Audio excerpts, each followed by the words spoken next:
Vivre et travailler en TPE, c'était la thématique de la première journée régionale des employeurs et salariés en Grand Est, organisée par la CPRIA et la CPRI, avec le soutien de la Directe Grand Est.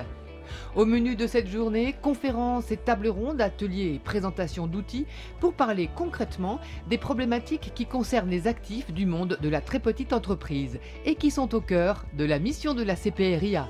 L'idée de cette commission était tout simplement de maintenir ou de créer un dialogue social des très petites entreprises, non pas au niveau de l'entreprise elle-même, mais au niveau territorial. Ça évite aux petites entreprises d'avoir des syndicats dans leur structure, alors qu'on n'a que 3 ou 4 salariés. Mais par contre, ces petites structures peuvent bénéficier de ces dialogues, de ces échanges et d'avantages sociaux, de chèques vacances, peuvent bénéficier d'une certaine manière des avantages des comités d'entreprise qu'ont les grandes entreprises. Dialogue social, relations humaines, santé et sécurité au travail, organisation et accords d'entreprise, tous les thèmes abordés lors des conférences et des tables rondes ont donné la parole à des experts et ont permis d'entendre plusieurs témoignages, sources d'échanges. Ça fait 7 ans qu'on est ouvert et aujourd'hui on se pose des questions sur la possibilité de mettre 2 accords d'entreprise. Donc un sur le temps de travail et l'autre donc sur l'épargne salariale. Tous les participants à cette journée, qu'ils soient apprentis, salariés ou dirigeants de PME, ont pu s'exprimer et intervenir eux aussi dans les débats, notamment par le système des SMS mis à leur disposition pour leur permettre de poser leurs questions. Comme tous les libéraux ou tous les artisans.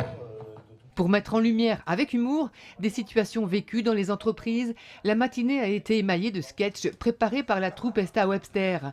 Parmi les sujets abordés, les sources de conflits dans l'entreprise, les discriminations et les aspects générationnels lors de l'intégration d'un nouveau collaborateur. Écoute, ça n'ira jamais. Avec Michel, là, que ça fait 30 ans qu'il est chez nous, il a ses habitudes, il va l'écraser. Eh ben, il l'apprendra auprès de quelqu'un qui a de l'expérience. Ah, bah ça, auprès de Michel, il va en apprendre des choses. Si j'étais chef d'entreprise, ce que j'aimerais voir, c'est une cohésion sociale parfaite, en fait. Ce serait une ambiance familiale dans une entreprise, hein.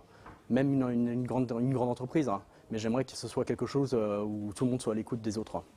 C'est compliqué, mais c'est faisable.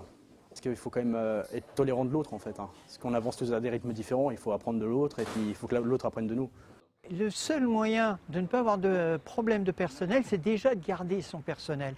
Donc si on lui donne un cadre de vie, si on lui donne tous des éléments pour se sentir bien, si on fait du dialogue, et on nous l'a montré tout au long de ces journées, le dialogue est important. Il y a plein d'organismes qui peuvent nous aider à faire ce dialogue-là.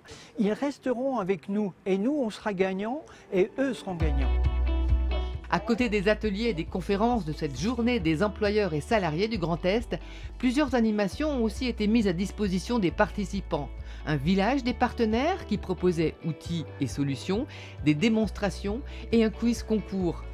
Une journée très riche qui a permis de nombreux échanges enrichissants. Toussaint Dominique. Dominique Toussaint, bravo. Ça a été un moment d'échange. Je pense qu'il y a beaucoup de messages qui sont passés, notamment vis-à-vis des employeurs, mais également des salariés. Ils vont pouvoir construire les entreprises d'aujourd'hui, mais aussi peut-être celles de demain, avec les outils pour lesquels tous nos partenaires ont apporté des solutions qui va permettre un bon dialogue social, je pense.